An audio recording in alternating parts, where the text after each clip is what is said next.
तो सावन का महीना आ गया है और सारे भोजपुरी स्टार्स अपने सावन के गीतों को रिलीज़ कर रहे हैं। वहीं आपको बता दें कि पवन सिंह ने अपना दूसरा सावन का गीत रिलीज़ कर दिया है और उनके इस गाने को अब तक 1 मिलियन से भी ज़्यादा व्यूज़ मिल चुके हैं।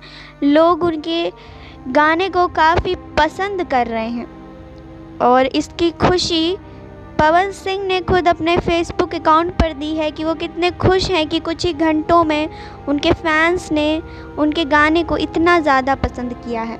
आपको बता दें कि ये गाना वेब म्यूज़िक यूट्यूब चैनल पर रिलीज़ किया गया है।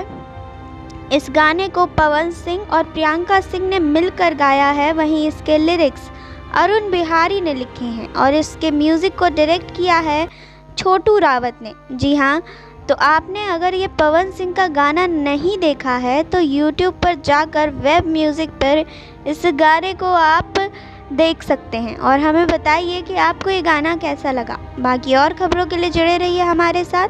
नेक्स्ट 9 भोजपुरिया से सुरभि की रिपोर्ट। नेक्स्ट 9 न्यूज़ भोजपुरिया के सब्सक्राइब करी और लेटेस्ट अपडेट खातिर बेल के आइकन वाला बटन दबाएं।